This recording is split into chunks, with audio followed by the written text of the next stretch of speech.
Muita gente que não entende muito de teologia, quando analisa por alto ali o Antigo Testamento, chega à conclusão de que Deus é um monstro sanguinário, alguém que manda matar crianças, cananeus, amorreus, amalequitas, inclusive crianças de colo. E a gente tem muitos versículos problemáticos na Bíblia que exigem um estudo mais profundo para entender o que está acontecendo ali por trás. Por exemplo, Deuteronômio 7, versículos 1 e 2. A minha Bíblia diz assim: Quando o Senhor teu Deus te trouxer a terra que vais possuir e tiver expulsado muitas nações diante de ti, os heteus e os girgazeus e os amorreus e os cananeus e os ferezeus e os heveus e os jebuseus, 7 nações maiores e mais poderosas do que tu, e quando o Senhor teu Deus as entregar diante de ti, tu as ferirás e as destruirás completamente. Não farás pacto algum com elas, nem lhes exibirás misericórdia. Josué 6:21. E tudo o que estava na cidade, eles destruíram por completo a fio de espada, tanto homem como mulher, jovem e velho, boi, ovelha e jumento. Josué 11:14. E todo o despojo daquelas cidades e o gado e os filhos de Israel tomaram como pilhagem para si, porém feriram todo o homem com o fio da espada, até que eles os houvessem destruído. Não deixaram nada que respirasse. 1 Samuel 15, versículo 3. Agora vai e fere Amaleque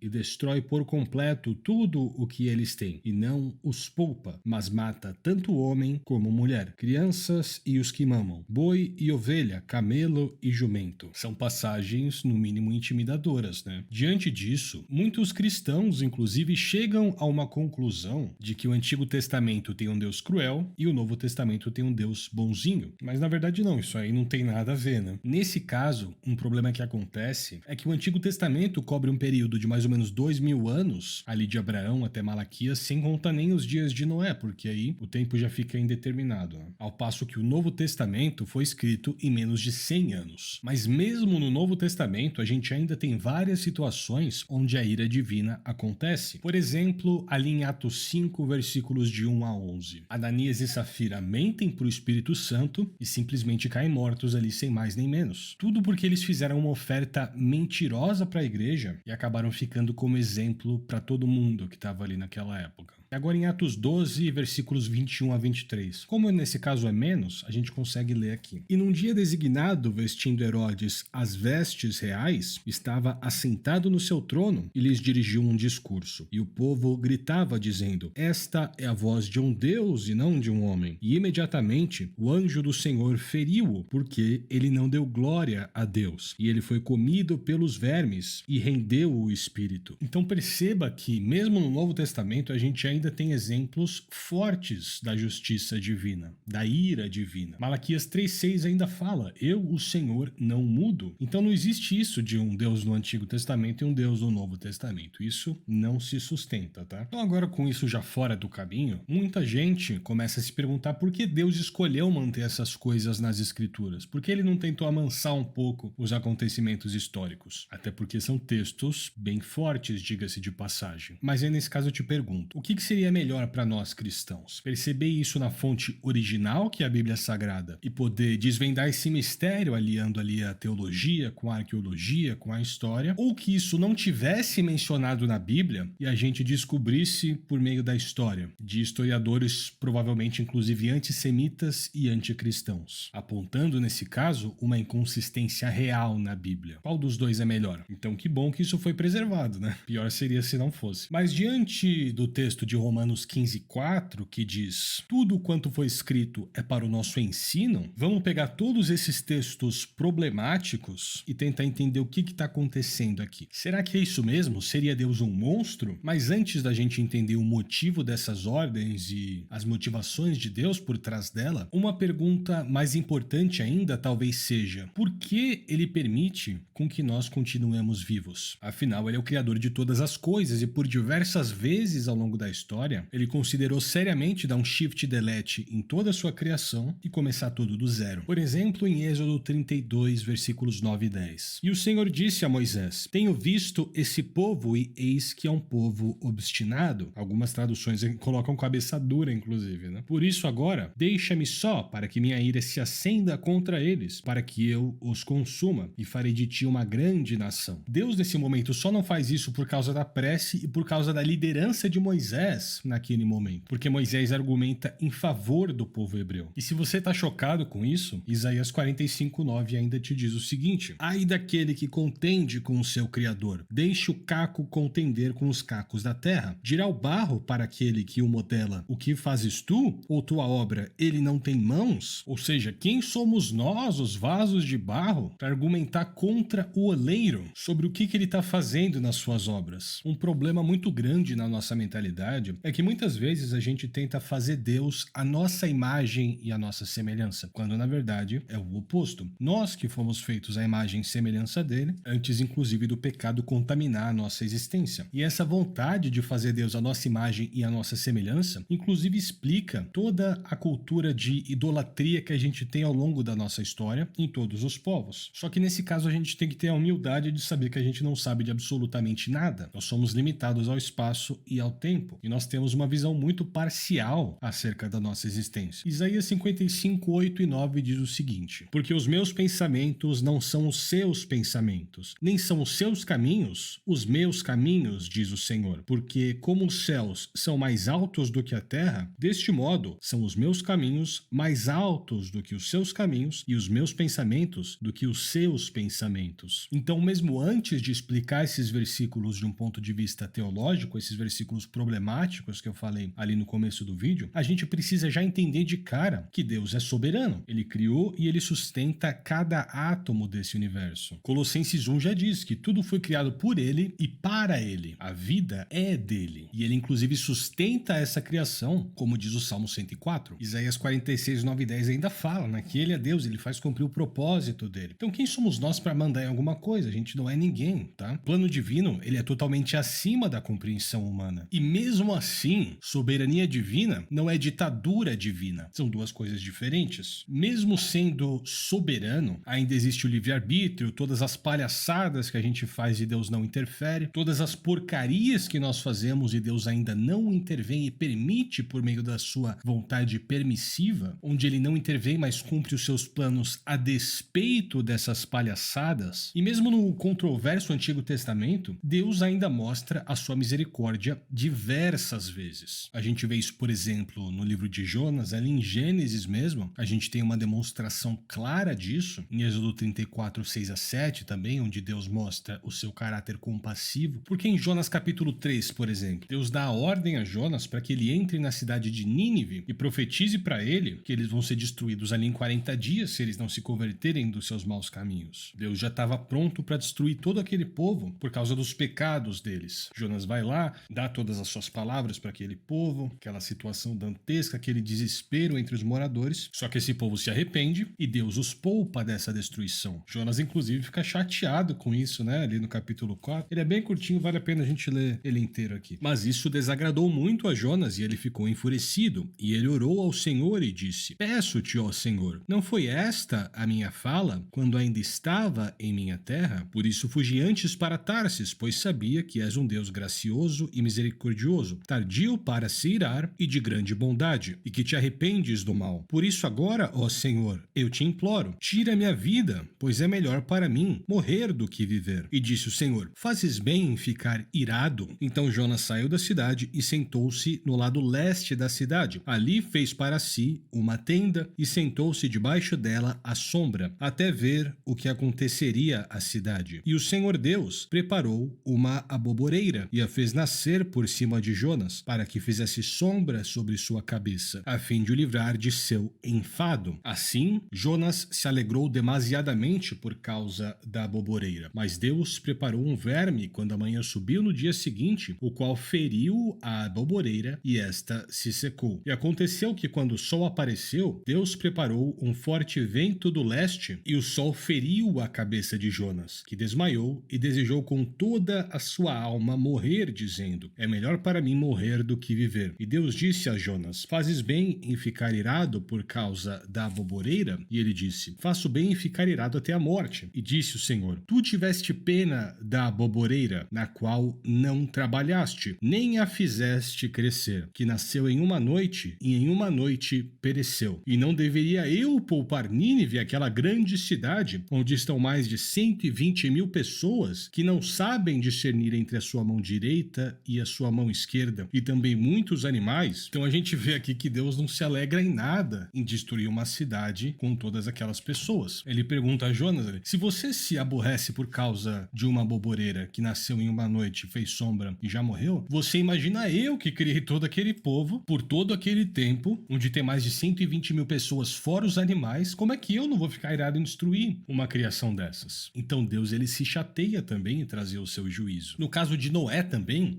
Deus não envia o dilúvio como primeira opção, mas como última opção. Noé passa 120 anos avisando as pessoas sobre o dilúvio e exortando-as ao arrependimento. Mas ninguém deu bola, né? Quase igual hoje em dia, que a gente fala da segunda vinda de Jesus. E ninguém acredita, isso foi há mais de 2.000 anos, era mentira dele, não sei o quê. A mesma coisa, né? Noé ficou 120 anos avisando as pessoas. Ninguém acreditou, Deus trouxe o dilúvio e só a família de Noé se arrependeu. E nos dias de hoje, que Deus já está há 2.000 anos avisando as pessoas, muita gente vem se convertendo, inclusive a gente está tendo um grande avivamento ao redor do mundo nos últimos anos, né? Mas muita gente ainda acha que isso é história para boi dormir. E quando acontecer, vão falar que ele não avisou, né? Mas segundo Pedro 2,5 ainda fala que Noé foi um pregador da justiça. Deus deu chance mesmo no juízo. As pessoas foram amigas mais de prazeres do que de Deus, todos largados aos seus pecados e às suas idolatrias e tudo que é de ruim na humanidade, né? Mas o pecado vicia, o pecado nos cega. E vale lembrar que nesses 120 anos, Noé foi taxado de otário, as pessoas tiravam uma com a cara dele, como se ele fosse um maluco. Ali em 2 Samuel 12, Davi também peca em Betseba, mas é perdoado por Deus por causa da sua adoração, do seu arrependimento. E em 2 Reis capítulo 5, inclusive, Naamã, que era um general sírio, foi curado por crer no Deus verdadeiro. E mesmo contra os amalequitas e contra os cananeus, que o pessoal fala muito, né, do genocídio de Deus, dos hebreus contra os amalequitas, os pobres amalequitas e os coitadinhos dos cananeus, até mesmo eles tiveram uma grande misericórdia de Deus. Porque olha o que ele fala para Abraão em Gênesis 15, versículos 13 a 16. E ele disse a Abraão: saibas com certeza que tua semente será estrangeira na terra que não é sua, e os servirão, e eles os afligirão por 400 anos. E também a essa nação a quem eles servirão, eu julgarei, e depois eles sairão com grandes posses. Aqui Deus está falando do povo hebreu na sua escravidão no Egito, tá? E tu irás para os teus pais em paz, tu serás sepultado em boa velhice. Mas na quarta geração eles virão para cá novamente, pois a iniquidade dos amorreus ainda não está completa. Ou seja, mesmo para esse pessoal que tem aquelas passagens mais controversas que a gente leu no começo do vídeo,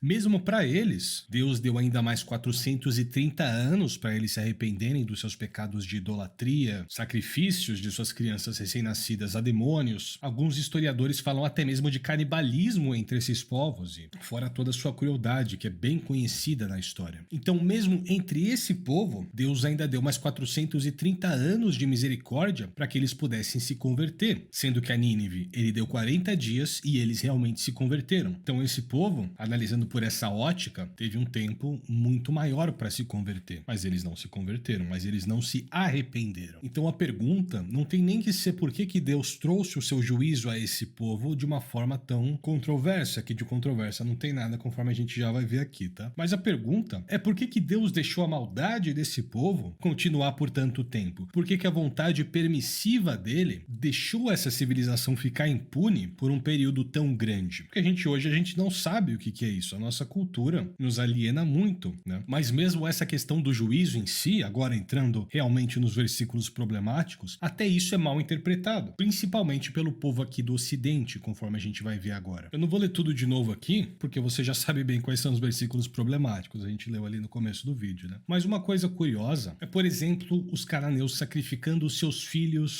ao deus Moloque, né, que era um demônio impersonando um ídolo, em troca de bênçãos ali na sua agricultura. A gente vê isso ali nos textos de Ugarit, que detalham os sacrifícios infantis nas suas urnas. A gente ainda tem agora Deuteronômio 18, versículos de 9 a 12, que é Deus falando aos hebreus o seguinte: quando chegares à terra que o Senhor teu Deus te der, não aprenderás a fazer conforme as abominações dessas nações. Não se encontrará entre vós ninguém que faça seu filho ou sua filha passar pelo fogo, ou que use de adivinhação, ou que observe os tempos, ou um agoreiro, ou um feiticeiro, ou um encantador, ou alguém que consulte espíritos de adivinhação, ou um bruxo, ou alguém que consulte os mortos, um necromante, né? Porque todas essas coisas são uma abominação para o Senhor, e por causa dessas abominações, o Senhor teu Deus os expulsará diante de ti. Tu serás perfeito com o Senhor teu Deus. Isso enquanto os hebreus estavam ali após o êxodo do Egito, né, que eles estavam 40 anos pelo deserto. Então perceba que aqui, quando ele já decidiu isso, que isso vai acontecer, eles já tinham tido aqueles 430 anos para largar essas práticas. Fora todos os cultos a Baal, a Astarote, aqueles rituais esquisitíssimos que eles faziam ali,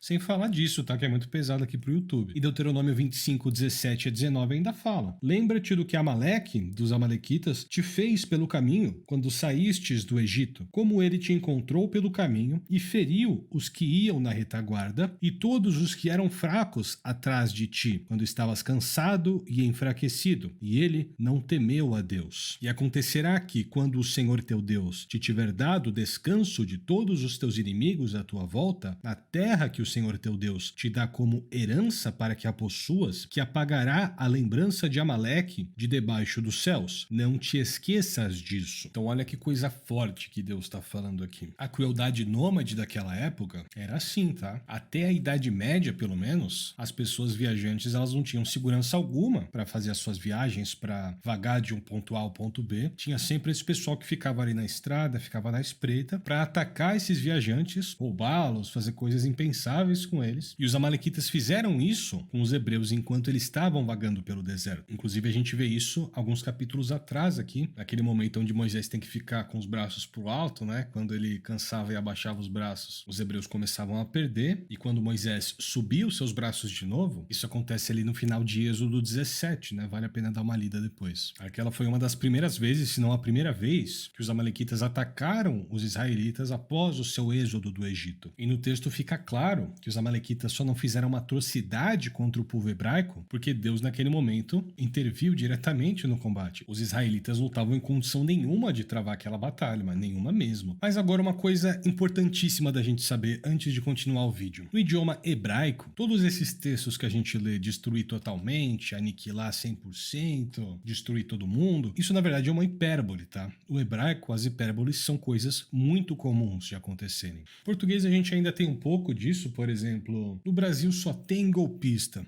Todo parlamentar no Brasil é sem vergonha. Isso são hipérboles. É óbvio que tem gente que não é golpista no Brasil. Quanto aos parlamentares a gente às vezes fica em dúvida, né? Mas ainda assim isso é uma hipérbole. É óbvio que não é todo mundo quando a gente usa essa expressão. No hebraico isso acontece de uma forma um pouco mais intensa ainda. E a gente consegue ver isso na própria Bíblia. Por exemplo, ali em Josué 10:40. Assim Josué feriu toda a região dos montes, e do sul e do vale, e das fontes, e todos os seus reis. Ele não deixou restar nenhum, mas destruiu por completo tudo o que respirava, como o Senhor Deus de Israel ordenou. Josué 11, 21 a 22. E naqueles dias veio Josué e extirpou os anaquins do monte de Hebron, de Dibir, de Anabe, e de todos os montes de Judá, e de todos os montes de Israel. Josué os destruiu com as suas cidades por completo. Não restou nenhum dos anaquins na terra dos filhos de Israel. Só restaram em Gaza, em Gate e em Asdod. Assim Josué tomou a terra toda, segundo o que o Senhor disse a Moisés. E Josué deu por herança para Israel, conforme as suas divisões, pelas suas tribos, e a terra repousou da guerra. Então os anaquins foram destruídos, né? Foram vencidos. Mas vamos lá para o capítulo 14 agora. Versículo 12. Agora, portanto, dá-me este monte do qual o Senhor falou naquele dia, que é Calebe orando, tá? Pois tu ouviste naquele dia que os anaquins lá estavam e que as cidades eram grandes e fortificadas. Anaquins eram gigantes, tá? Conforme a gente falou no vídeo da semana passada. Se assim for, o Senhor estará comigo e eu serei capaz de expulsá-los, como disse o Senhor. Ué, mas se ele tá orando para expulsá-los, como a gente viu aqui, por que lá no capítulo 11 estava sendo descrito que eles haviam sido exterminados completamente? Será que seria uma das famosas inconsistências bíblicas? Como que ninguém percebeu isso em tantos anos, né? Mas é claro que não, isso aqui é um exemplo de hipérbole. Nesse momento que a gente leu aqui atrás, era uma hipérbole clássica do idioma hebraico, não era uma fala literal, onde todos os anaquins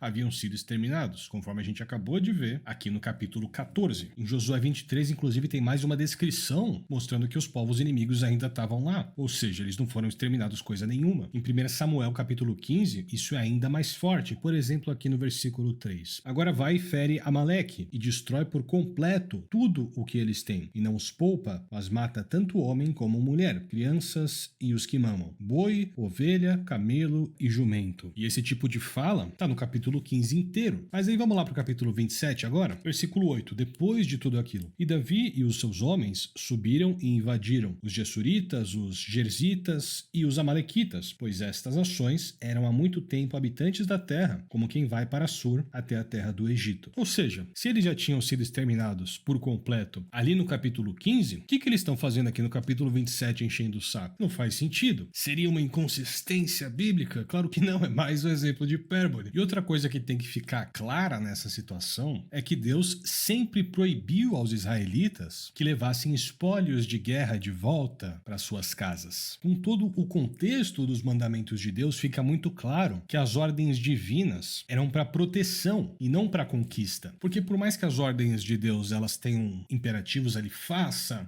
mate, né? No hebraico, fazer pode muito bem significar permitir, deixar alguma coisa acontecer quando você poderia ter feito algo a respeito ou vice-versa. Por exemplo, eu sou ex-militar, né? Imagina que eu tô lá na minha guarita, isso que eu vou falar realmente aconteceu. Tô lá na guarita, aí vem um camarada ali na rua, fora do quartel, e começa a roubar os fios de eletricidade ali do poste de luz, né? Se eu não faço nada, em português eu só posso falar, eu tava ali na guarita, eu vi o camarada roubando o cobre dos fios de eletricidade e eu não fiz nada. Mas no hebraico eu poderia falar, eu fiz com que os fios de eletricidade daquele poste fossem roubados. Você percebe a diferença? Nesse caso eu liguei ali para o pessoal da USP, né, da segurança da USP, e aquele cara foi conduzido até a delegacia, mas se eu não tivesse feito nada, poderia muito bem falar que eu fiz com que aqueles fios fossem roubados no idioma hebraico. Então essas ordens de Deus, na verdade, elas são autorizações para que o povo fizesse aquilo. E mesmo com essas autorizações, eles ainda eram expressamente proibidos de pegar espólios. A gente vê isso, por exemplo, em Josué capítulo 7, onde Acã é severamente punido por pegar os espólios ali de Jericó, né? E também é muito importante da gente lembrar que toda aquela região ali de Israel, Canaã, era uma região que sempre teve uma batalha espiritual muito forte ali, falando do ponto de vista religioso agora. Porque quando Abraão sai daquele local, ele estabelece vários altares ali em volta, como um domínio contra a idolatria, porque aquele povo sempre foi muito idólatra, sempre adorou muito aos demônios, né? Então Abraão vai construindo alguns altares ali para dominar espiritualmente aquela região, para que 430 anos depois os seus descendentes voltem para lá e dominem fisicamente também aquele local. Perceba que aqui também tem uma parte de autoridade espiritual também, né? E falando agora um pouco de geopolítica, aquele povo também, todos eles eram vassalos do Egito, lugares de onde Israel tinha acabado de fugir como escravo. Então todos eles, espiritualmente e politicamente, iam querer comer o couro de Israel. Então Deus dá essa autorização para que eles se protejam, uma coisa que acontece inclusive hoje em dia, né? Então mesmo que a prática de guerras de conquista, de operações ofensivas fosse algo muito comum naquele contexto, naquele lugar e naquela época, Israel mesmo assim era proibida de fazê-los. Eles só podiam ir para a guerra com um propósito defensivo. Uma prova disso, como eu já falei, foi Acã,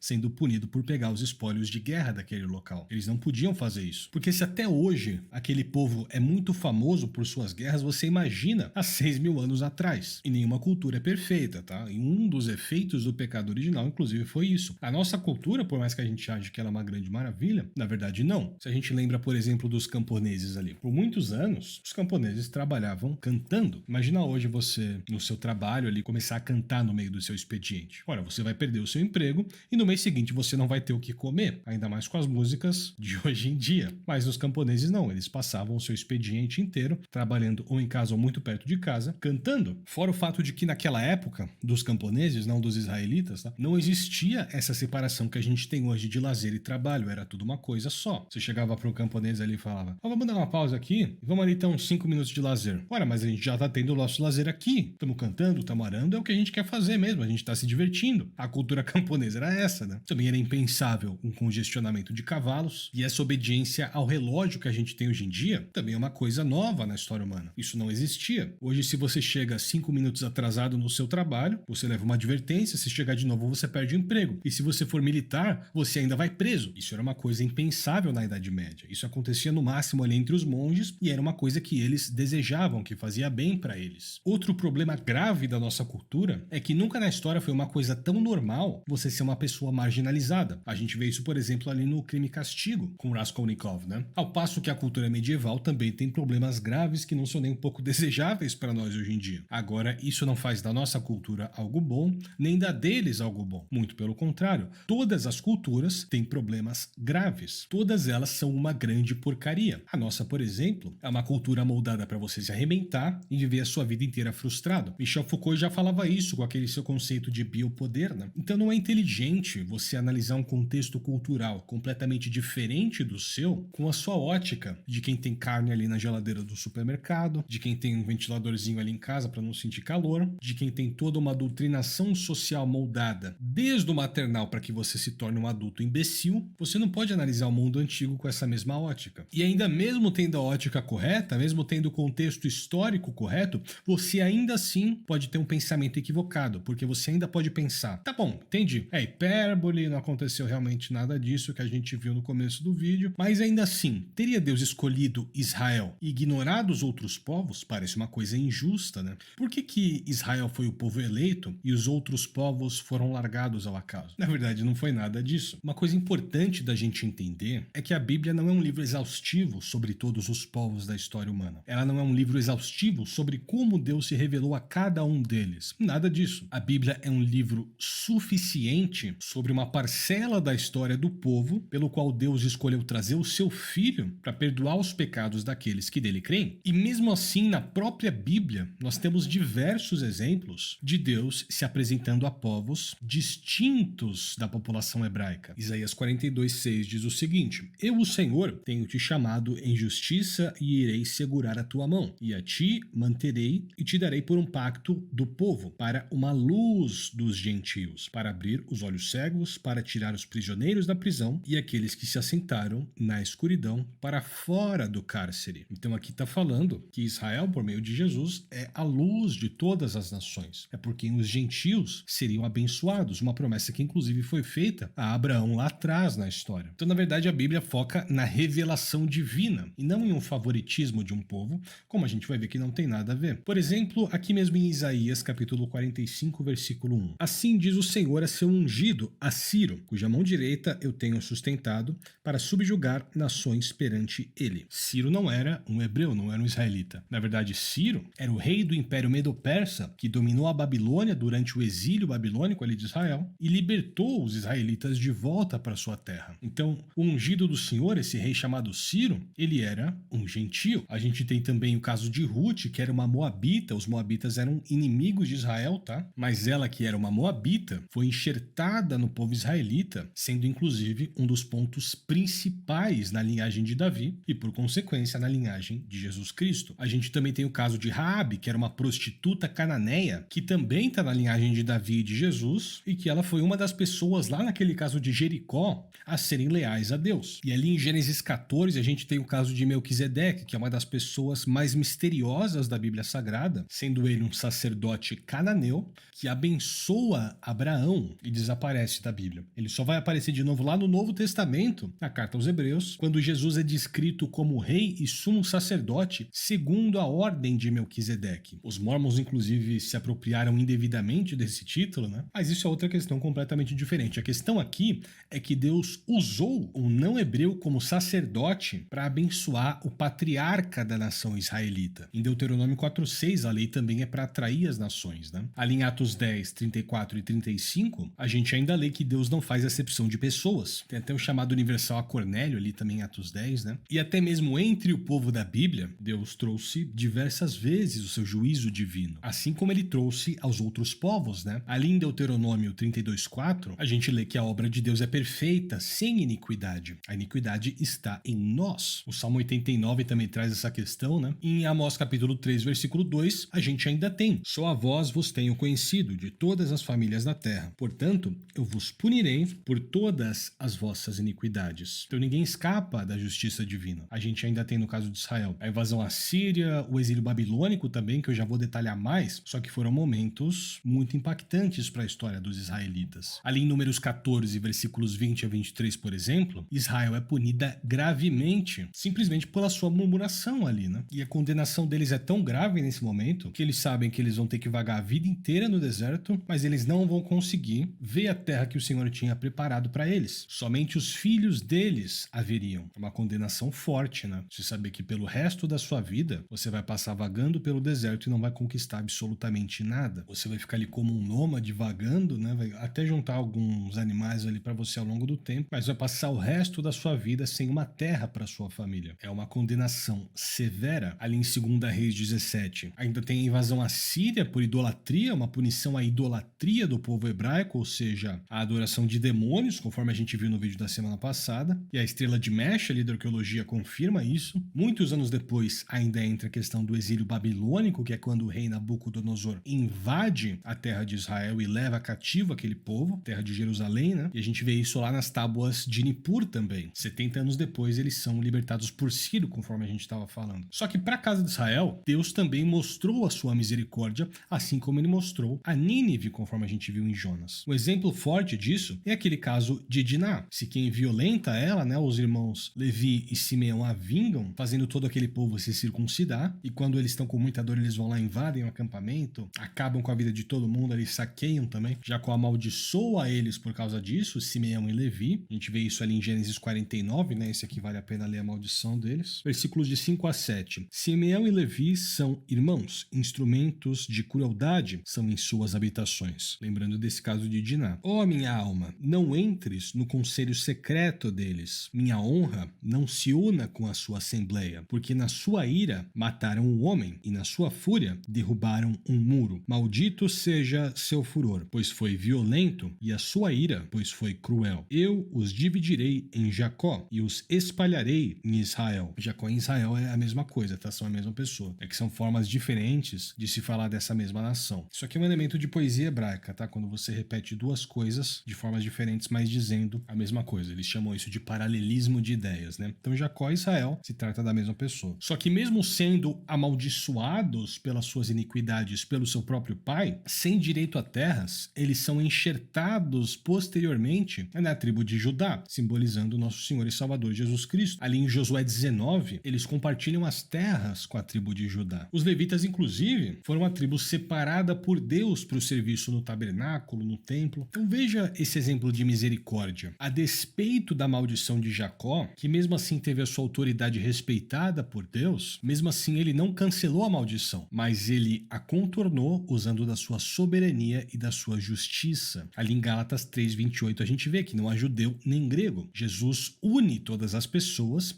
e essa união já foi exemplificada já no Antigo Testamento por meio da tribo de Judá, acolhendo tanto a tribo de Simeão quanto a tribo de Levi, ali na questão das terras, né? Com a tribo de Levi isso é um pouco mais complicado, exigiria uma explicação maior da minha parte, mas é basicamente isso. Judá, Simeão e Levi ficam juntas ali na região de Jerusalém, enquanto o resto de Israel é invadida pela Assíria e eles se perdem ali pelo mundo. Só restam essas três tribos juntas, por isso que virou judeus posteriormente, por causa da tribo de Judá. E aí depois esses três vão juntos para o exílio babilônico e eles conseguem voltar também pela misericórdia de Deus. Agora, mesmo a despeito de todas essas informações e ignorando completamente a teologia, a interpretação de texto, a arqueologia, a história, tudo que dá para montar para traçar a historicidade de tudo isso que foi falado, ainda assim o pessoal ateu gosta de falar que Deus é um personagem ciumento, orgulhoso, controlador, mesquinho, injusto, implacável, homofóbico, racista, genocida, vingativo, sanguinário, e os rótulos continuam ali ao infinito e além, né? Mas mesmo sem entrar na parte da doutrinação materialista, que fez as pessoas de hoje em dia pensarem de uma forma tão rasa, tão imprecisa e tão limitada, para não dizer outra coisa, a respeito da própria Bíblia, até porque a essência de Deus a gente não conhece, então mesmo sem entrar no conceito de idiota útil, ainda assim, para você levantar todas essas características negativas em alguém, nesse caso em Deus, você precisa necessariamente de um padrão inquestionável de moralidade que transcende a ética, a cultura, e você só consegue atribuir essas características a alguém, essas características tão negativas, né?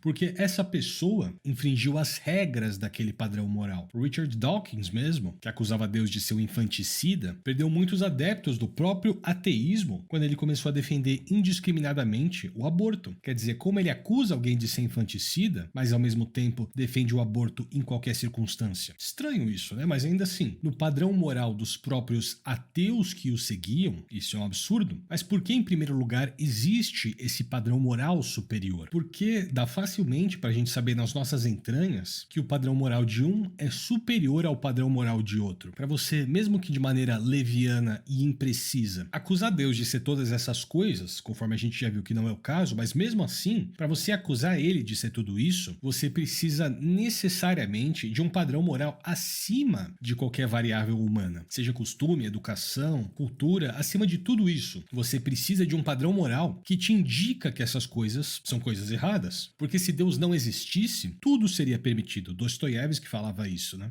Sem Deus, tudo é relativo, não existe moral absoluta. Então, mesmo considerando completamente ali a questão do princípio de Borel, a primeira lei da termodinâmica, a segunda lei da termodinâmica e a lei da biogênese também, mesmo desconsiderando tudo isso e admitindo uma hipótese absurda de que toda a vida começou com um sopão primordial e de que tudo é fruto de uma coincidência desordenada e aleatória, ainda assim você não explica a existência de valores morais. Valores esses que transcendem a questão da cultura, da religião. Perceba que eu não estou falando de convenções culturais e muito menos de moral cristã, tá bom? Eu estou falando de valores morais superiores a tudo isso, imutáveis, valores perpétuos de moralidade. Porque sem isso, você não consegue nem ao menos criticar as maiores barbaridades da história. Por exemplo, aquele camarada ali da Alemanha, né? Sem um padrão universal de moralidade, você não pode criticar nem ele, porque você teria que reconhecer que na cultura da Alemanha daquela época não tinha nenhum problema você fazer aquelas coisas com os judeus, e que para a sociedade deles era inclusive uma coisa benéfica. Mas por que nós podemos tranquilamente condenar essas atitudes deles sem ter essa preocupação cultural? Ora, porque esses valores morais existem. Eu repito, se não há Deus, não existem valores morais imutáveis. Sem ele você não tem base moral universal para dizer o que é certo e o que é errado, a despeito das culturas de cada povo. Entre os ateus mesmo, a gente tem mais de 600 escolas filosóficas diferentes tentando amarrar essa questão e nenhuma consegue. Todas elas, inclusive, discordam entre si e cada uma desprova a outra quase que como se fosse um jogo de pedra, papel e tesoura. Jogo esse onde ninguém nunca tá certo. Por que isso? Perceba que mesmo sendo completamente leviano, até um analfabeto funcional, e desconsiderando completamente a teologia para acusar ele desses supostos desvios de caráter, você precisa de um padrão universal de moralidade. E aí? Então vamos resumir aqui? Deus não é cruel. Todas essas passagens polêmicas são questões de hipérboles, contexto e até mesmo a justiça divina, onde todas as nações punidas tiveram ali bastante tempo para se arrepender dos seus pecados e se converter dos seus maus caminhos. Deus deu chance para todo mundo se arrepender. Alguns se arrependeram, como foi o caso de Nínive, e outros não, como foi o caso da sociedade ali de Noé e o caso dos cananeus, dos amalequitas, dos amorreus e etc. Israel também foi punida pelos seus maus caminhos. Muitas das suas tribos foram perdidas por não se arrependerem. Ciro, Ruth e Raabe mostram que também os outros povos são aceitos por Deus. Basta que haja um arrependimento, uma conversão. Segundo a Crônicas 7,14 diz o seguinte: se o meu povo, que é chamado pelo meu nome, se humilhar e orar e buscar a minha face e voltar dos seus caminhos iníquos, então eu ouvirei do céu e perdoarei os seus pecados e sararei a sua terra. E com Ruth e Raabe a gente vê que isso se aplica a todos os povos, não só ao povo hebraico. Nossa cultura é uma grande porcaria. A moral absoluta só vem de Deus. Então estude a Bíblia, creia em Jesus e se arrependa dos seus pecados. Agora, uma pergunta intrigante. Mesmo assim, mesmo sabendo de tudo isso, por que Deus permite a permanência do mal no mundo? Por que Deus permite doenças, assaltos, coisas tão grotescas, enquanto ele poderia interferir e facilmente dar um fim em tudo isso? Por que a maldade existe? Essa pergunta eu vou responder no próximo vídeo. Então já se inscreve no canal, deixa o like no vídeo e ativa o sino para você receber a notificação sobre essa questão que eu vou tratar no próximo vídeo ali na quinta-feira. E comenta aí, se sabendo disso agora, Deus é cruel ou é justo? Ou em alguns pontos aqui desse vídeo, eu me inspirei em algumas estruturas argumentativas iniciativas ali do canal Teologia Ilustrada e do canal Rodrigo Silva Arqueologia. Então dá uma olhada lá depois que vai valer muito a pena para o seu conhecimento, tá bom? Que Deus o abençoe e até a próxima.